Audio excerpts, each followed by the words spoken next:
We got the Royal Rumble just over a little bit of a week from Saturday. All right. Question for you two. And I just thought of this. I don't even have my answer. So hopefully you guys got an answer for it. If you can make one change to the Royal Rumble match, what would that be? Super easy. We have Andre the Giant over the top battle royal prelims on the Royal Rumble so we can get it back at the Mania. Whole lot of nothing there you just said. Whole lot of nothing. Eshaun, what you got? If you can make one change to the Royal Rumble match, what would that be? I would change the amount of times that Cody Rhodes can enter. You want him to do the 3 faces of Foley back in the day? Cactus Jack, Do Love, and Mankind? Give me dashing. We can't do Stardust. Give me dashing. Give me what was the grotesque? Yeah. Give me a little boot Cody. Okay. No knee pads? No knee pad Cody. Yep. So are you telling me your GOAT needs like 5 chances to win the Rumble? Ooh. Why not? Dang, that's crazy. What would my answer be? I think if I can make one change to the Rumble, maybe like, I think the Rumble is great as it is, but maybe something like if you win, you also get to pick the stipulation. If you truly had to go through 29 other people, but then that really puts the champion at a disadvantage. So what the hell? Why not? I got one. If I was a wrestler in the one, I'm picking a regular match, pin, submission, standard.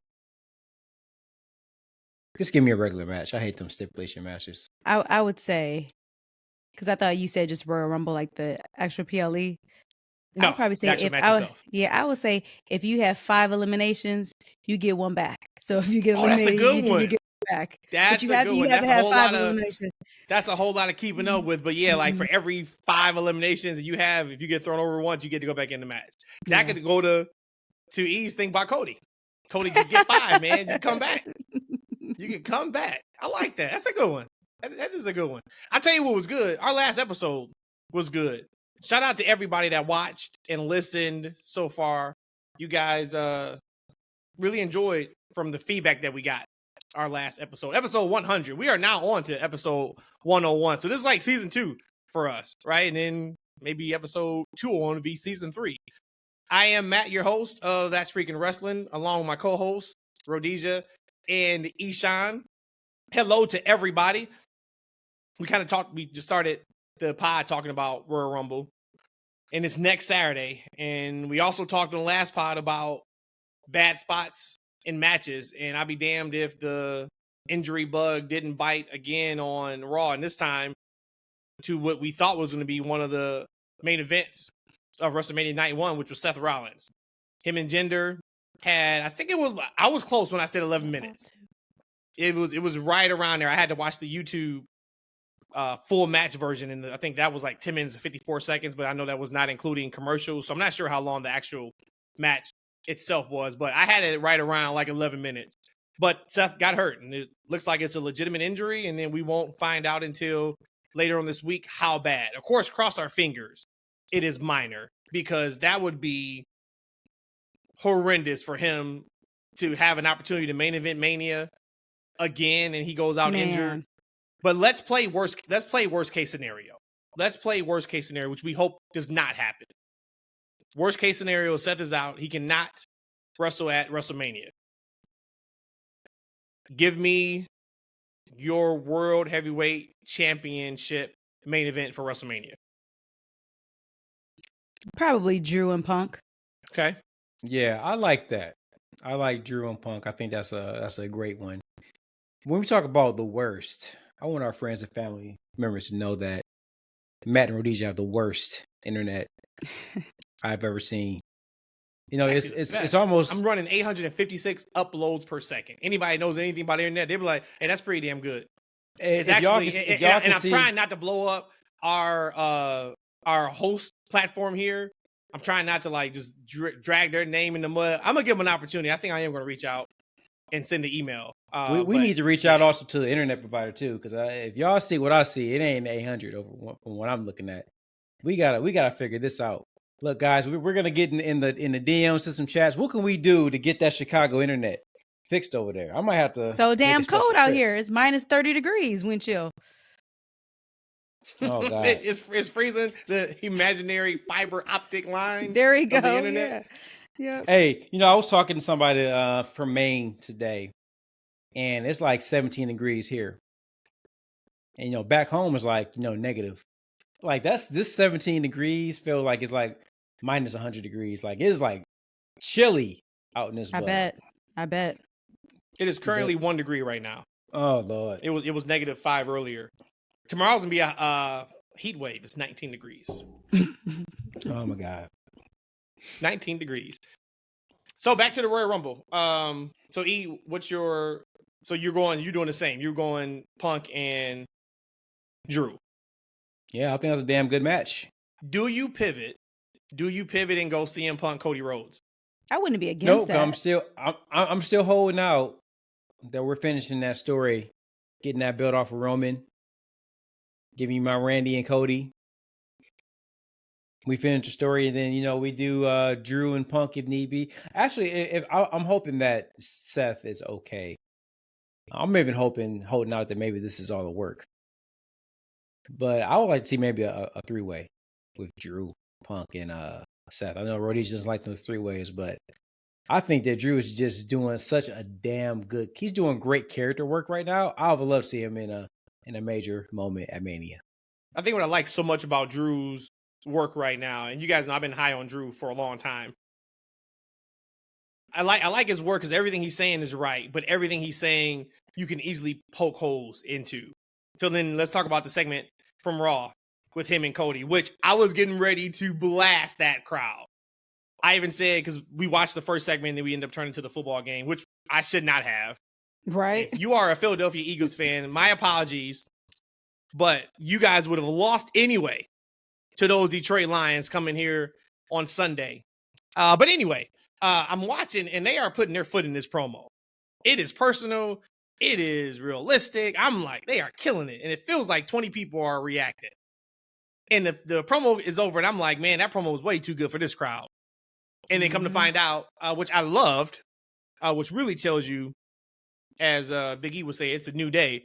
They come back from commercial, match starts, and Michael Cole makes a comment about how light the crowd is due to the bad weather, which I have never in my entire life heard WWE say there's less people in the crowd than what it was. They always just add people on. Hey, we got 10,000. We're going to say it's 13,000. Hell has so for him to say that, over. I thought that was really, really cool. Big time. But I thought it was great. I really did. I thought Cody's comeback after the promo was fantastic with, like, it's always somebody else's fault. It's never your fault. But everything that Drew said again is, like, right on point. I enjoyed it. What did you guys think about the promo?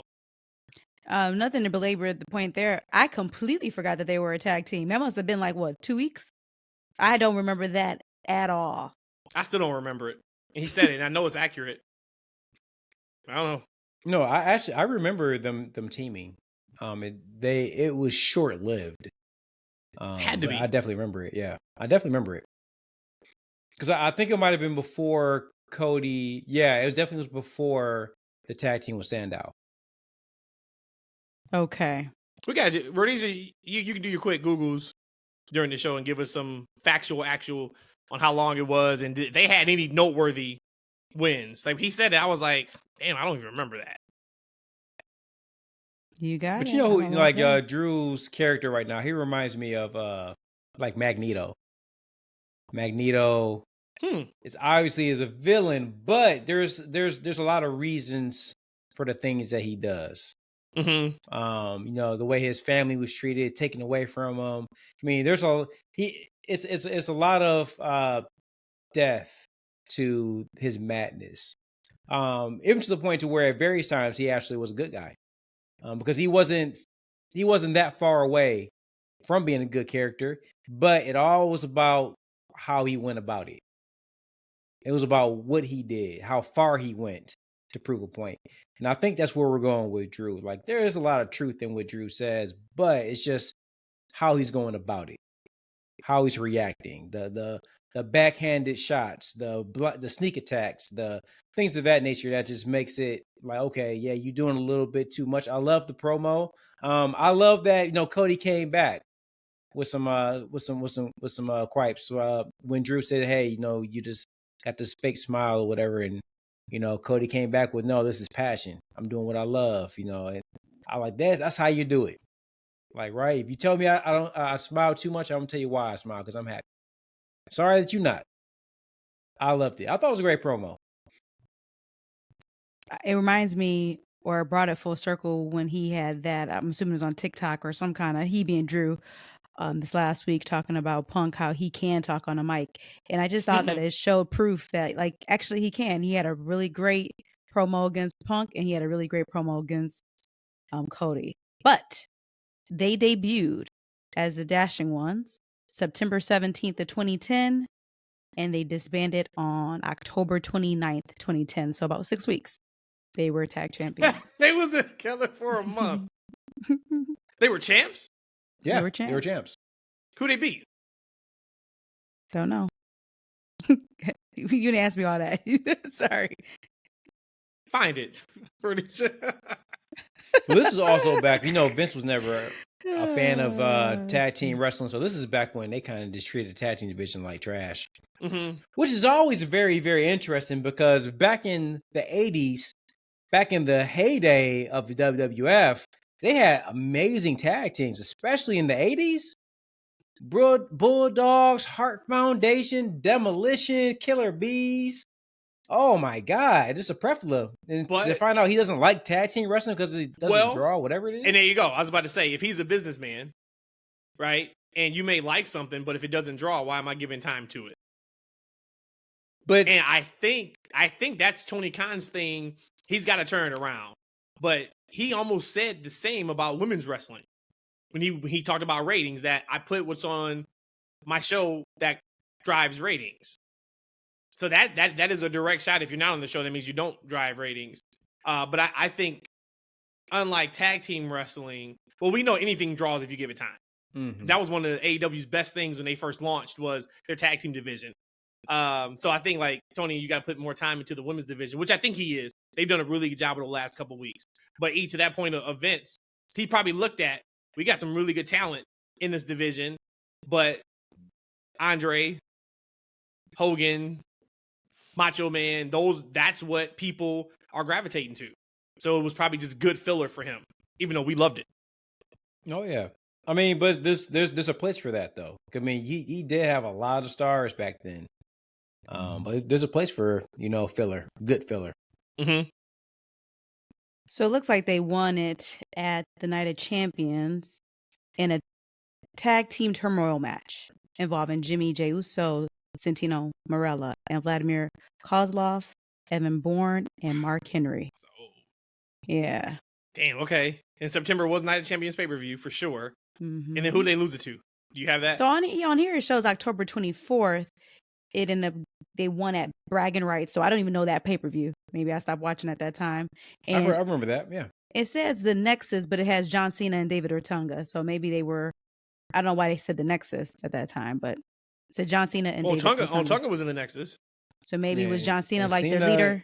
Was he his mentor during that time? Cena, he was a leader for a minute, wasn't he? I think so. I think so, based off of this thing. So that was around the time we weren't watching much. Yep. Yeah, that was definitely around the time it was sucky around that time period. Yeah. Wasn't pretty. So I enjoyed the opening. I'll tell you what I really am enjoying, and this just goes back to how much I love storytelling. Typically around the Rumble, you got one or two people on either side, men and women, that just because of where the push is at, you feel like, okay, they're going to win the Rumble so they can get their match at WrestleMania. And then over the last couple years, they've done a good job of making feuds for inside of the Rumble match itself. So we're like, man, okay, I can't wait till they get in the ring because that's been bubbling. This year, there are legit stories around why these wrestlers want to win the Rumble outside of just, I want to win the championship. If you look at the story Cody has, You look at the story CM Punk has. Look at the story Drew has. Those are probably the main ones on the men's side, right? And then you look at the women's side. Bayley's got an incredible story. Becky has an incredible story. Hell, she told Rhea yesterday, I think you're better than me. And I want to be like, yeah, she is, but we're not doing that. And Becky, you got to stop doing this thing in your promos where your lips are so super tight. All right, now let me ask you, E. She didn't do it in the promo last week. Me and Rhodesia came out, gave her flowers, said it was a great promo. You said, that was just a regular face promo. What'd you think about the promo last night? Was that promo better to you than the promo the week prior? Because I thought the week prior blew that promo out the water. I didn't see that one. Okay, go back and watch. It was a good segment. It was a great. I thought it was out. I was going to say I thought it was a great follow up. I still felt the one that she did behind the scenes was better. Completely killed it. But I liked her comeback. But again, the thing, I don't know if it's a nervous condition or what, but sometimes it kind of makes me feel a little bit uncomfortable when she does that. It's not nervous because she wasn't doing it before. It's just like she's sucking on a lemon when she gets into like a certain mode when she's cutting her promo. It's like, stop doing that. Stop that. Stop. I definitely got to go back and find it. I think I was trying to watch it a little earlier. The kid, I don't know what's going on with the kids today, but they were giving the wife the problems, and there was a little bit of crying. So I had to get up and go see what was, Daddy was home, so I had to go see what was popping. There you go. I got Eric on Twitter said he gonna find a way to not watch a women's segment. He gonna blame it on the kids. There you go. That is episode 101. Shout out Eric. Yeah, because the kids are running around. He was because I actually the show that's funny, but yeah, the show was running at some point, and so I assumed I just missed the match. But I did want to go back and see. I do remember seeing a clip that Becky had met Rhea in the ring. Mm-hmm. I actually want to see what that was about, and I also am very interested. I think the promo was better. I think you guys are some Becky haters over there. I think the promo probably was better than you guys. Said Becky haters when we just gave her flowers last week. Twice. But whatever. That was an obvious bad promo that you guys are trying to hype up to the audience that was good, so they can be let down. Like, wait, this is what they're hyping up? This bad promo? Get out of here. Yeah, that's shenanigans. And this promo was good too. But this promo was good too. She's got to stop doing the lemon thing. Gotta stop. Was it just me, or I'll ask Matt then, did you feel like Rhea got caught up on her words, or was I'm just not following? She got lost for a second. She got lost for a second. Yeah. Yeah, when she went to hit the move on who should win the Rumble, and if you don't want to win, then come against me. If you do want to win, then come against me. She looked around. She was like, where am I at right now? Let me just go ahead and show this belt off and let me Hey, but Eric, real quick though. She popped. I missed that promo. But you know what women's segment I wish I would have missed? Oh, what's that? Was that tag team match with the most uncharismatic women in wrestling. I wish I would have missed that one. Because I even tried to fast forward through it and it still was on. I couldn't. You didn't miss nothing. I didn't watch that one. You know what? Hey, you know what, Rhodesia? Before we started the podcast, I was telling Rhodesia, I'm like, man, I died like 30 minutes ago. I had energy. I was in a great mood most of the day, but all of a sudden, at some point, it's when that damn match came on. It drew you. It took all your energy. Like, it zapped you. They're so uncharismatic that it just sucked all the energy out of my bones. And who were you talking about in particular for people who didn't see the match? Oh, well, Shanda came out first. It was Shanda came out with Zoe. As soon as they came on the screen, I think that's when my eyes started closing. I think my eyes started closing almost instantly. And then, like the Spitfire Warriors, they came out. Okay, they tried to add a little pizzazz to it a little bit. Okay, I appreciated that. And then they walked away, and out comes Tegan Knox. I immediately started yawning. Oh my God, I think my eyes started getting heavy. That's when the water started happening. Right? And then, I'm not Natty, sweet woman. I'm gonna stop there. And then the match happened. It was just a little bit much. I love Tegan's style. Tegan, and I was going to say, Rhodesia really likes Tegan Knox and her style. Yeah. Tegan lost something when she got injured those 2 times. I agree. I was really What do you think she had? She had presence. Of course, and when we're having these conversations, everybody can wrestle. right? Mhm. Like none of these critiques is ever from a personal perspective, unless you're a piece of shit person and we hate you. Oh, really? But like, oh yeah. Yeah. Speaking of, never Yeah. mind, whatever. Yeah. But yeah, she doesn't have it right now. Mm. She doesn't. It doesn't matter how much she colors her hair. Right Mhm. now, she just doesn't have it. And it's like, putting her with Natty is not going to get her to have it. It could get her to be more comfortable on camera. Yeah. Have her wrestling better. But to me, that's not her issue. Her issue is, why do I care about you and who are you? And that could be it too. They haven't even told us yet who she is. Still. I'm gonna talk out of both sides of my butt because of what I like about Tegan is that she has like this colorful personality and gimmick. So I feel that she has some interest there, but she would be really good when she would have to color her hair back. She would be good. Right now she got the basic skills from Natalia. Get her in a tag team with Sonya. And I can see her just take off. I could so see She's that. saying turn her heel.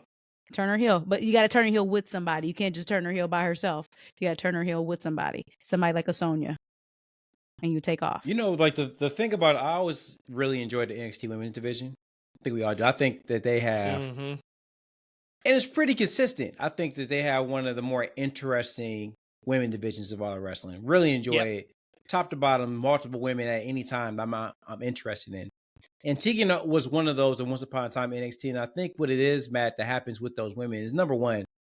I like pretty girls. I just gotta keep it real. I like pretty girls, and the women, they're attractive, right? They can work, especially NXT. I'm not sure what the difference in the style of the matches is, but the matches seem to come off a little better on NXT for whatever reason. And here's the thing about with NXT and with it being new, young talent, is that it's kind of like young AEW.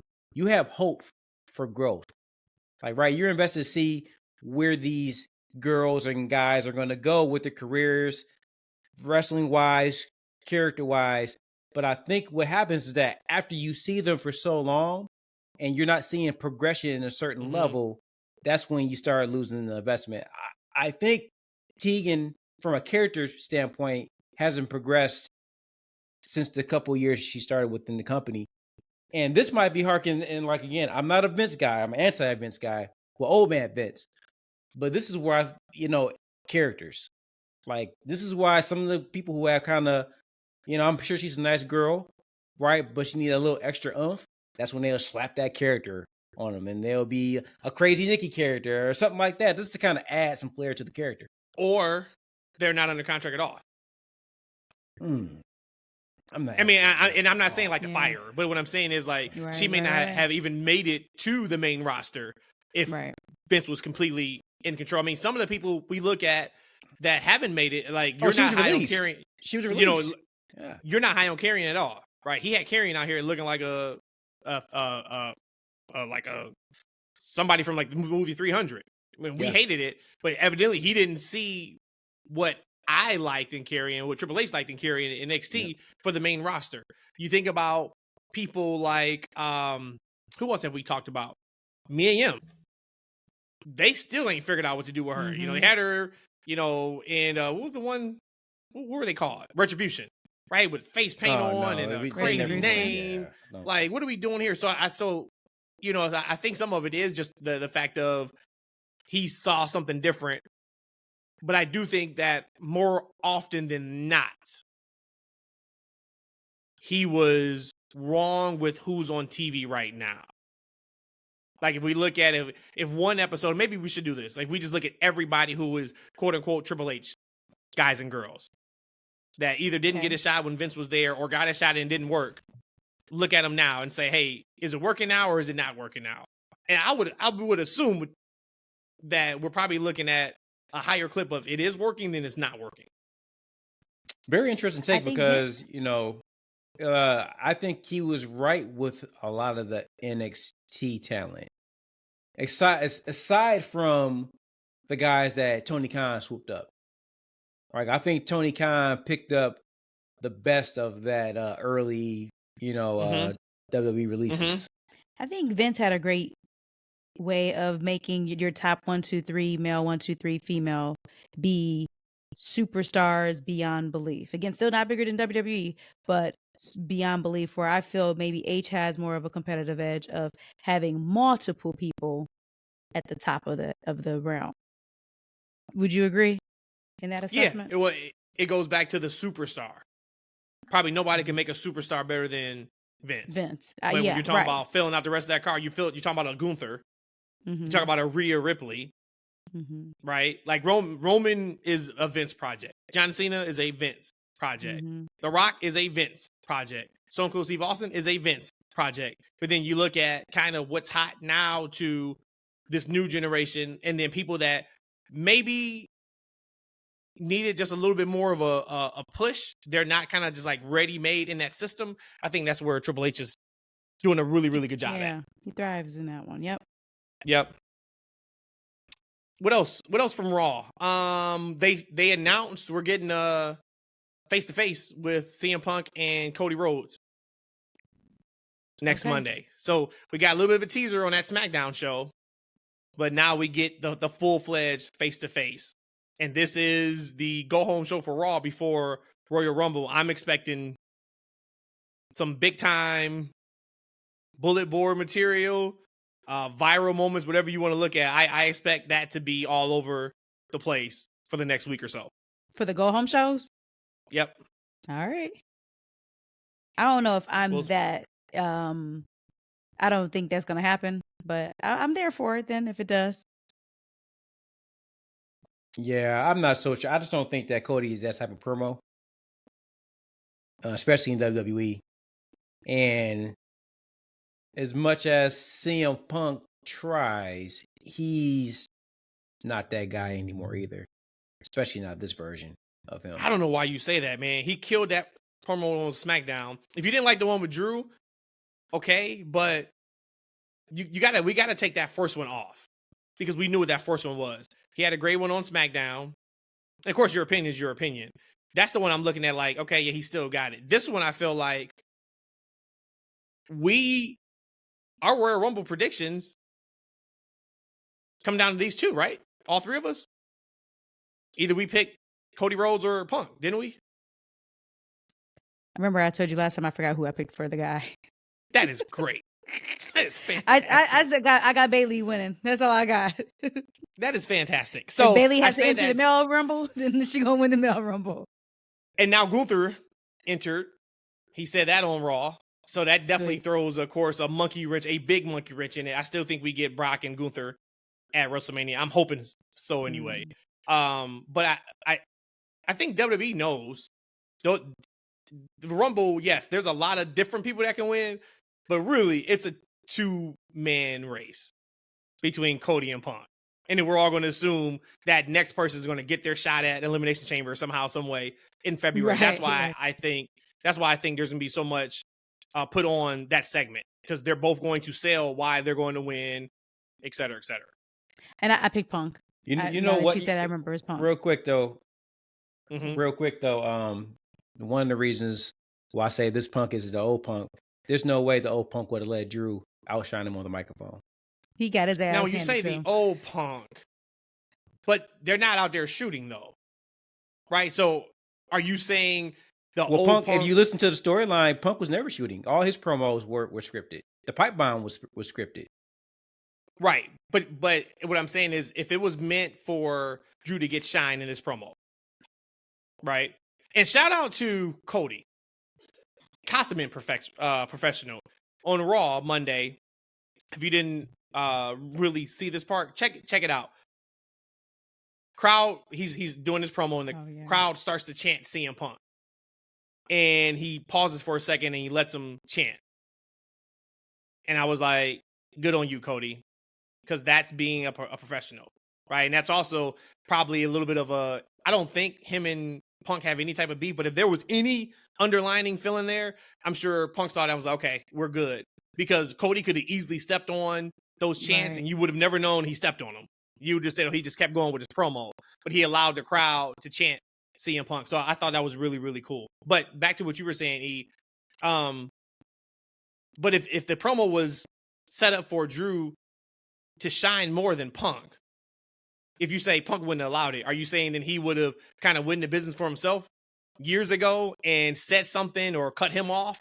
Or are you just saying that you don't think the old Punk would have been put in that position in the first place? Don't you know what I was telling you about Adam Cole and how he comes across and carries himself and speaks like he's a much bigger person than he actually is?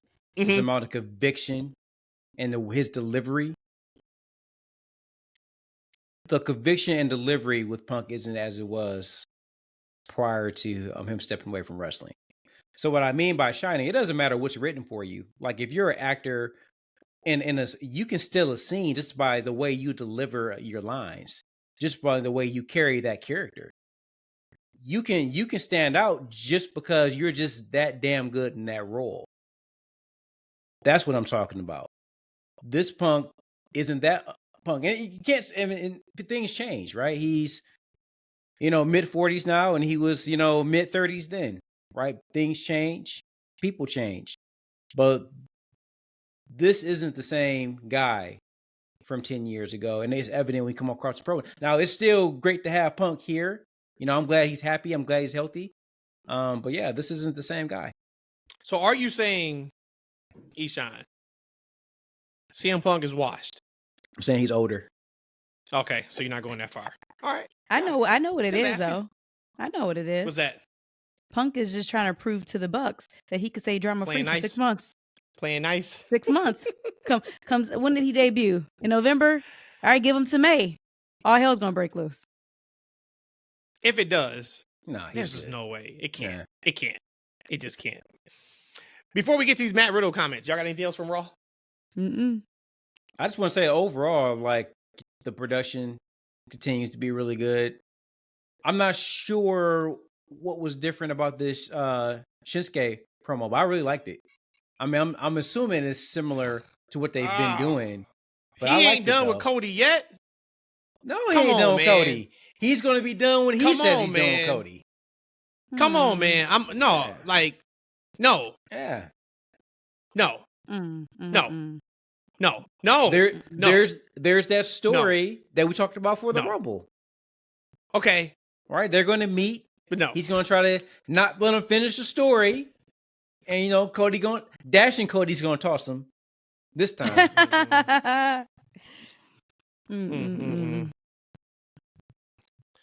All right. So we talked about it really, really quick on Sunday. And I haven't read it yet, so we're going to read it together. We're going to read it as a family. Matt Riddle comments on why WWE made the decision to release him from his contract. So I guess he was on Kurt Angle's podcast. And he says, I think that definitely didn't help things. Me and Dana White don't have the greatest relationship, and I know he's definitely a big part of that. It definitely played a part. I'm guessing they're talking about the TKO relationship. Also, I know that they're making budget cuts regardless, and I was getting paid quite a pretty penny. I don't know if it was right before RK Bro or right after. Laurinaitis pulled me into the office. I thought I was in trouble. I didn't get my vaccine yet. I went in there, and they were like, hey, we want to give you a raise, and they gave me a substantial raise. It increased every year, and this year I was going to get paid $1 million a year. I was at $750. I mean, last year I cleared my bucket. I did extremely well. I think that was a big contributing factor. I was going to get paid $1 million starting next year, but I also think the merger didn't help, and then also my behavior didn't help either. There you go, Riddle. That line is how you should have started this. Yeah. That's the headline, man. He said, I ruffled some feathers with HR in the last couple months, and I was there. I asked a couple questions, this, that, plus other things. So I think there's multiple reasons why they got rid of me. But it is what it is. One door shuts and another one opens, and you just learn from your mistakes and stuff, which is good for him. As always, if he still has any demons, hopefully he gets that taken care of. So he was making $1 million a year, and I think that's factual. I don't think he was blowing smoke. But he really, really buried the lead when he said, hey, some of that was my fault. I'm just talking about everything else. Any thoughts on my bad, Mr. Matthew Riddle there? I'm glad that it sounded like a pretty honest conversation that he had with Angle. That's a lot of money. I would only imagine that besides you take away all of the extra stuff he did with HR, I would think that that was a good return of investment. although I think that's a pretty penny. But he did come over from mixed martial arts, and I think he made a lot of money with the RK Bro and the Riddle stuff. So remember at one point they again, were he the just hottest has thing on WWE TV. yeah. So again, that million just seems like a lot because I don't think a lot of people get paid that kind of money, and you come causing this drama, doing all this extra stuff. I could definitely see them letting them go. I got nothing really to say. It sounds like a legit reason why they let him go. I talked to Matt, and I was like, there's the reason why he was let go is because of his behavior. Like, none of those other things have anything to do with it, right? It might have been like, look, you have the behavior, and we giving you this. Mm-hmm. This is a cautionary tale that we can give our sons, Matt, about how not to fumble the bag. There it is. Right? You getting paid $1 million. He had it. And you can't stay off the party stuff. Right? You can't behave properly in airports. Like, right? You can't not cause a scene and the drug tests and everything else that he had going on. Like, this is how we show our sons not to fumble the bag. Because that's absolutely what he did. Dana White has nothing to do with WWE. Like, that's a whole different thing. UFC, WWE, Yep. they're separate. Exactly. Like, so he said a lot of things just to say that, hey, I fumbled the bag. And I hope he learns his lesson. My bad. Like, right? I hope he does well in New Japan, and I love to see him in TNA, and maybe even AEW at some point. You know, I mean, I think the sky's the limit if we can get a semi-cleaned up Matt Riddle, because the dude, he are getting older. Like, right, you can't be party boy forever, man. At some point, you gotta kind of, you got like 1,000 kids too, man. I don't know what he out here doing. I thought he only had Konnichiwa, one girl. New Japan? No, he's got a few. The one girl was throwing up gang signs that time. Right, on Easter. that's the only sweet. one I knew of. She was banging on Resurrection Day. Gang. We talked about this on Everything Sunday, and then we got confirmation from it about the production changes on WWE. So per Fightful, they said we've spoken to several people associated with helping put together the promos that spoke highly of the new process and the freedom to them. One source noted that under Kevin Dunn, the segments would have likely cut away to several different things, but with the new method was let the characters breathe and let the segment to play out. And so that was kind of we talked about the Tyler Bate and Butch segment where, outside of, the building, cameras on them, like they're really having a conversation. So that's what it was. So nice job to WWE. It actually is legit. And I think that was Jeremy Boras's team, if I'm not mistaken. So they're already hitting the ground running with some of the production stuff, which is really cool. Jeremy Bordash, man, what a jewel he is. He's a big pickup for them. Mm-hmm. Like, good big pickup. When he left Impact and TNA, and he's doing some wonderful things in NXT.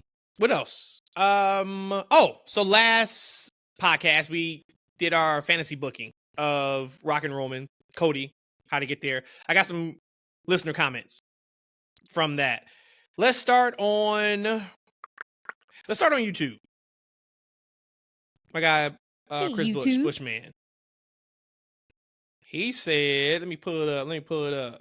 He said, Rock and Roman is huge, but I'm with E. Hogan's record means nothing. How many WrestleMania moments has The Rock had? I do believe the best rub comes from winning the title by beating the unbeatable Roman. I say Rock cost Roman the belt by stopping a solo bloodline interference, and we spend a year building Rock and Roman for WrestleMania 41.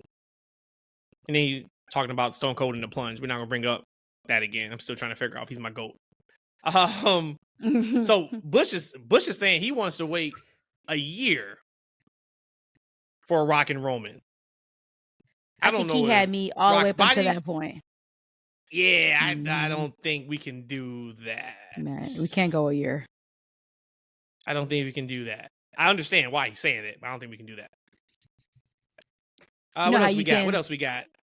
You know how you can cover somebody's ability in like a tag team match?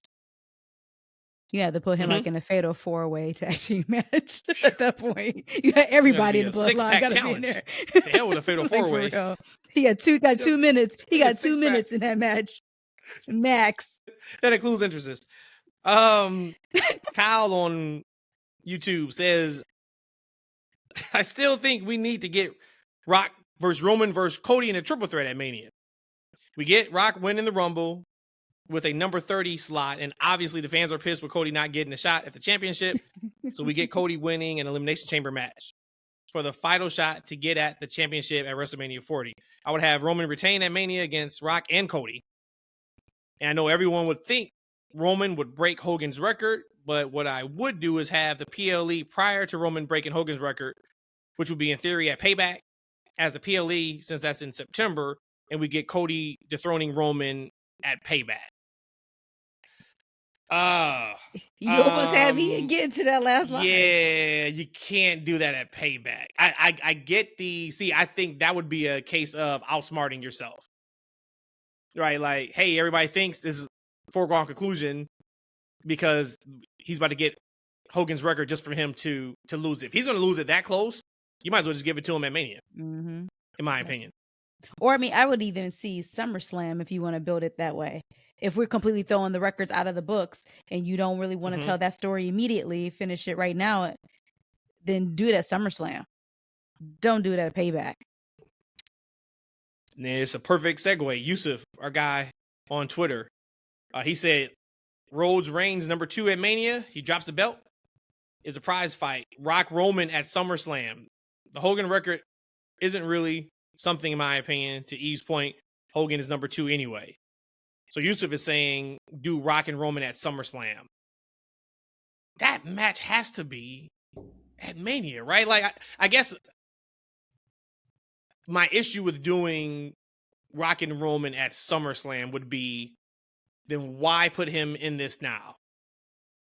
That's a good point. Well, I guess no, because he could be the reason why Cody gets it at Mania. But again, I think Cody needs to win this completely clean, though. Like for real. And I'm not even the Cody girl like that. But when Cody wins this, and assuming he's winning it from Roman, he has to win it clean on his own. He cannot have anybody else defending him or helping him win that championship. Yeah, I think there's a lot of people that want to see Cody finish his story at Mania, much like myself. I would love for him to pin Roman to do it. But everything's about timing. Like, right? Because again, Rock is older. He has a schedule. Like, we don't know if he's going to be available or even healthy. Next SummerSlam or next year. The time is now with them. But also the time is now for the story. I just don't know if they can get another year out of him not telling his story. I think the time is now for that. And I think that you can revisit Roman and Cody and their feud another time. And I think the perfect solution would be, as I've said, and it's a broken record to this point, Roman Reigns has not been beaten. So if he were to lose his title at Rumble, Roman Reigns would not have been pinned. He will still be unbeaten. They can continue to tell that story they've told for the past 4 or 5 years, that Roman Reigns has not been pinned in a singles match. Right? That would be true. Man, that would be crazy. And you're right. Roman Reigns will have a valid argument to say that he never lost his championship. Someone else was pinned. He can also, and think about the promos Paul Heyman can tell and talk about, right? That Cody Rhodes won't truly be the undisputed champion until he's pinned Roman Reigns 1-on-1 for the championship. That could be another SummerSlam match or a potential another WrestleMania match, right? So it just opens up the avenues for them to cover so many different things. And as my guy Yusuf said, Roman breaking the record for the number 2 record just isn't as impactful of him going for the greatest record, the number 1 spot. And I don't think there's any way in hell he's going to hold the title long enough to get to Bruno. Like, we don't talk about number 2 in history. We only talk about the GOATs. We talk about the number 1. So I'm not that crazy about him holding on to a title barely defending it, stopping the progress of a story for a number 2 slot that really no one's talked about, spoke about until WWE brought it up a couple months ago. And I think only, sorry guys, no slight, I think only the nerdiest of fans really even care about that kind of thing. Let's move on from it. Let's do some good business, because what I laid out can potentially be some nice business for the next couple months. Just real quick rebuttal, and then Rhodesia, you can go.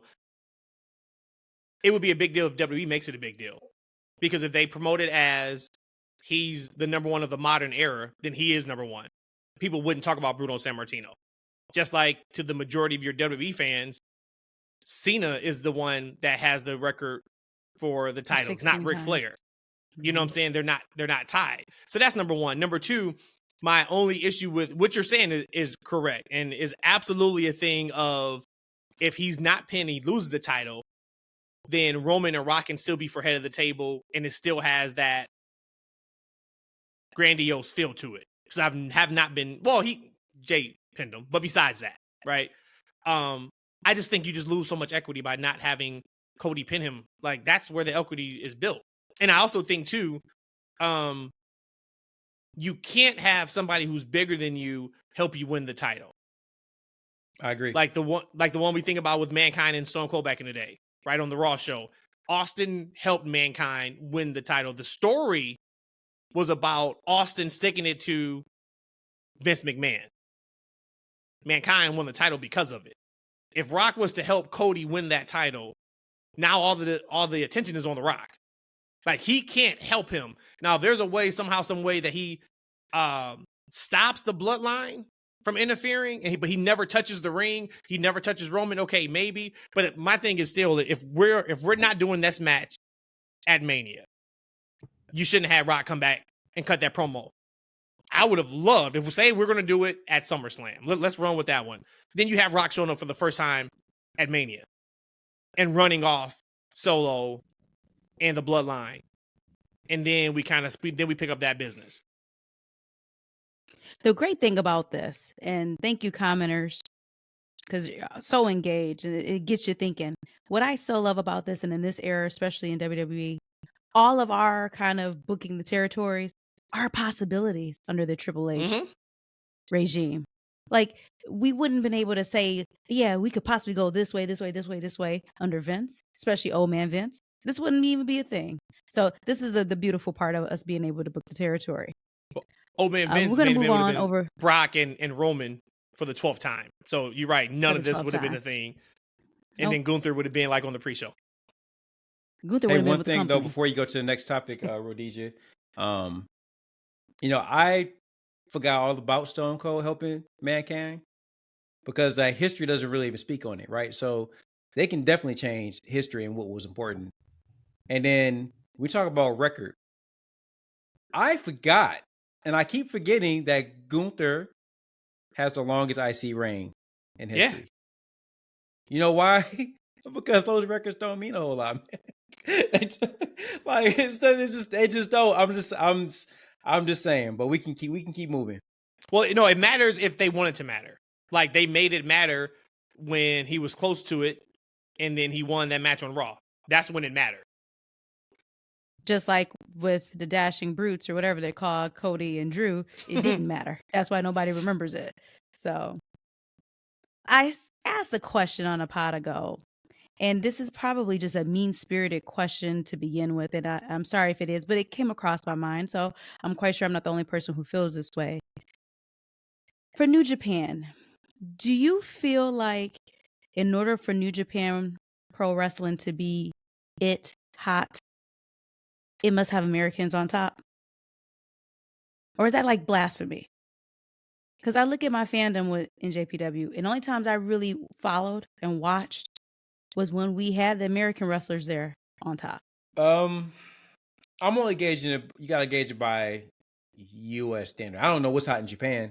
Mm-hmm. Like, right? I'm not on those social media outlets.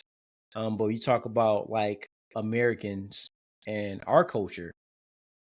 Definitely, the Bullet Club made New Japan hot. Yep. Right? And that faction was formed and I can't say the proper. What is starts with the G? What do they call American? Gaijin. Gaijin. That was specifically formed for that. Like, right? And it was exclusively just American talent until they added the pimp to the group. Took out AJ Styles, added Nona Kenny. And I think that in Japan, and I might be mistaken, somebody wants to correct me, please do, because I don't know everything. I just know a little bit about a lot of things. But they love American culture there in Japan, right? So, for instance, I think like it's more popular for an American wrestler to have an American T-shirt than it is for AJ Styles to have an AJ Styles with Japanese lettering, that kind of a thing. So I think even in Japan, I think having Americans in prominent levels is a big thing. If you think about history, when Hulk went over there, right? That was big business. When Andre, when Stan Hansen, when all these guys went over there, it was always big business for them. And then also for us, for me as a fan, like I'm all about character and story. I can't really connect to the Japanese wrestlers as much because they don't speak the language. Like I don't really know what the story is, but at least with the American wrestlers, they can talk to me, right? I can understand the promos. It's easier for me to connect with them. So in some ways, I don't know if it's by design, but I think it's just part of what happens coming from our side of the culture. What say you, Matt? Yeah, I mean, you hit it pretty good because when you think about the Bullet Club with NJPW, that was the hottest time frame for NJPW. Now, Rhodesia, when you ask the question of, do they, in order for them to be hot, they have to have no. For them to be as hot as they can, yes. Because they're always going to have Wrestle Kingdom. Wrestle Kingdom's always drawn anywhere between 30 to 40,000. Well, I'm sorry. They were closer in the 30s until Bullet Club. And the thing about Bullet Club, and a lot of people don't know this, the reason why they took over and it was such a big deal in Japan was because they literally brought American heels to New Japan. New Japan had never seen cheating before. New Japan had never seen like ref bumps like that before. Like they literally brought what we just know as American heel type wrestling to an entire, promotion. And that's when it really elevated. And then you look at Kenny, you look at the Bucks, look at Cody, you look at all that. So I think for us, that was when we were really big into New Japan before AEW. But then when AEW came, AEW for me absolutely took all the steam out of NJPW for what, I mean, now, like this year, this is the first year, and I did watch Bryan and Okada, but this was the first year that I hadn't watched the majority of Wrestle Kingdom. Dude, E, what year was that you ordered it over your house and I came over to watch? Oh, my brother. I don't remember that. That was probably, I mean, you're probably talking, it's at least a decade. So it's been at least a decade since, I've only watched, or didn't watch any of Wrestle Kingdom. But yeah, I do think that American talent means a lot for NJPW. And they can survive, of course, for sure. They're going to continue to survive. But for them to ever get back as hot as they were years ago before AEW, I think they're going to need like just talent from across the globe. Because they need stars. Like any promotion needs stars, right? And I just don't know. You think about the wrestlers in Japan. I don't think they're, from a character standpoint, they're designed to be those type of stars. Mm-hmm. I feel like a Tanahashi, I think like Okada, like those, and Naito, those are like one in a lifetime, like wrestlers for them, right? But they're trying to do with Sonata, like, right? But he just doesn't come across well. Just from what I've seen of him, he looks great. Looks great in the suit. Mm-hmm. Got the shades on. He looked like $1 million, but it's not like those other guys. It doesn't translate. It doesn't translate. Every time I watch him, I'm like, this ain't it. This is, to your point, he looks fantastic. He looks fantastic. He's not a top guy. Just in the ring. Right, like I just don't see it when I see him wrestle. And I just don't know if like the way like the wrestlers come up there, they're just designed to do that. But when you got like a Dolph Ziggler coming through with a big 80s hair, just loud, I won't say obnoxious guy, but he's a very, he has a lot of personality. So and he has the WWE, backing for 20 years, right? He's a known commodity. He's a known character. He's still young and he can go. Right? He's going to add a lot.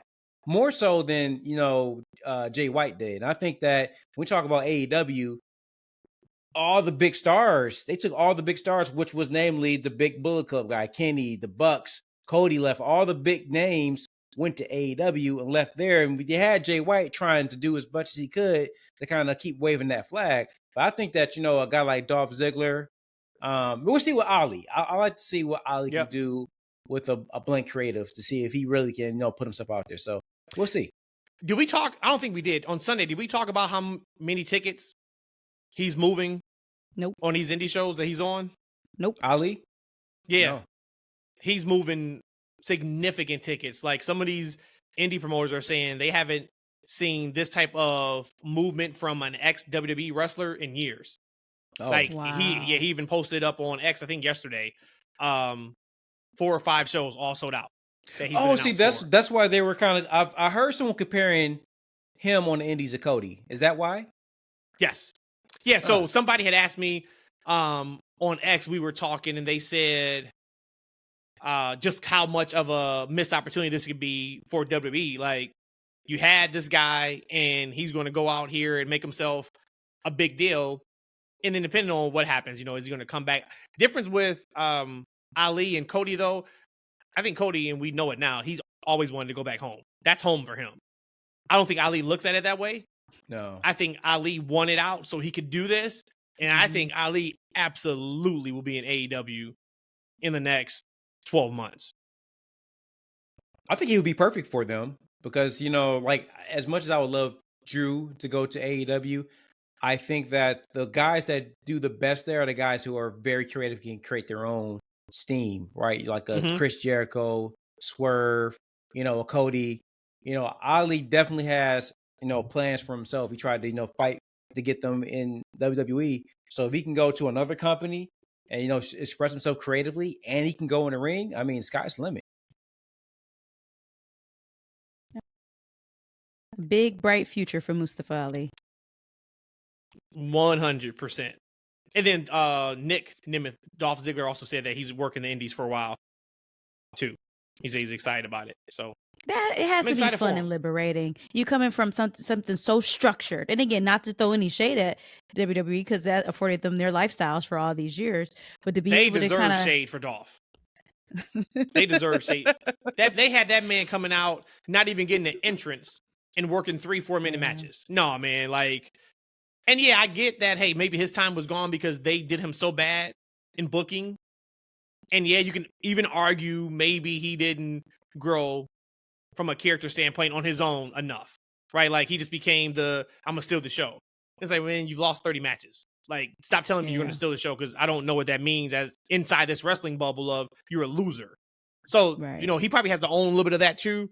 But we know he's motivated. I cannot wait to see some of these matches. And they just announced him and Matt Cardona for GCW here in a couple months. And I think one of them put up on X like, this is like 10 years in the making. Yeah, so it's going to be some fun stuff that's coming out of this run. Like, we hate to see people lose their jobs, but when the indies are prospering and other promotions outside of WWE are prospering, it's an exciting time for fans and for the wrestlers, too. Because you can make a living off the indies. And last thing before we get out of here, go ahead. Internet connection. We're good. Go ahead. Last thing before we get out of here. Yes. We did a very cool video for SCW The Wrestling Channel. Check that out on YouTube. It is #SCW The Wrestling Channel. And I think it was 30 different podcasts. And he did the video in a format of like the Royal Rumble. And our entrance we were entrant number 3. Our video where we gave our predictions of who's going to win the Royal Rumble. I think I may be screwed after watching Raw this week.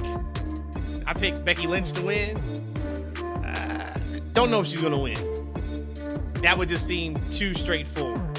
For Rhea to say, I want you to win. Becky's like, I need to win. But I went with Becky, and I also went with CM Punk to win the men's. E, who did you go with to win the men's and women's Royal Rumble? Cody and B. So you went Bianca and you went Cody. And then Rhodesia, who'd you have? I went Punk and the other B for Bailey. So you went Punk and Bailey. I think so it should be fun. We're giving you those predictions now. We gave you those predictions now because we will be on vacation, Rhodesia and I, next week, but we have not left you without content. You are going to get on Sunday the 60-minute Iron Man match. Watch along from WrestleMania. My first time. Yes. Watching. We'll see if it holds up. I'm excited to see Shawn Michaels, Bret Hart. We will have Ryan from the Parallax Effects with us watching that, having a good time. And of course, I am sure we'll be talking a ton of wrestling during the match. We are not doing play-by-play. So that's going to be a really, really fun one. And then we're also going to give you the top 20 superstars of all time. And this is going to be our individual list, okay? This is not the historian list, so there will be no Bruno Sammartinos on this list. And I'm going to stop right there because I don't know, we haven't talked about our list yet. But these are our specific, particular top 20 superstars of all time. I will say, just to give a little teaser, Sting did not hit my top 20 of all time. Did not hit mine either. If you guys remember, that was where this whole episode came from, is, hey, where does Sting fall? He didn't hit my top 20. Hey, Matt, I don't mean to step on you, and I'm sorry. You be doing so good as a host, like just be transitioning so flawless. But when you talked about us doing play-by-play, all I could think about was me being like Boba on that State Farm commercial. He bounces it. Could you imagine me calling like it? Malik and looked at him. Could you imagine me calling?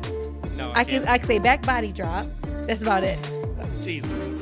And he's over there like he's doing some work. So let's get out of here. Once again, check us out on all of our socials. That's F&W on X/Twitter, Instagram, YouTube is That's Freakin Wrestling. That is everything for now. So we will be back live as live can be. I guess a week and a half or so. So actually, no, I'm sorry. The Royal Rumble live post show. We'll be doing that Saturday night, immediately after the Rumble. Give us 10 minutes or so. We'll be live on X. We'll be live on YouTube. Check us out there. I'm sure we'll probably be going against the Royal Rumble press conference, but Triple H has nothing on us. Everybody tune in to see us. So when they see a dip in their numbers, they're like, where the hell were our viewers at? Say who's watching That's F&W. You know what I mean? And we can be there. So that's what you got, guys. We are out of here. We'll see you then. Peace.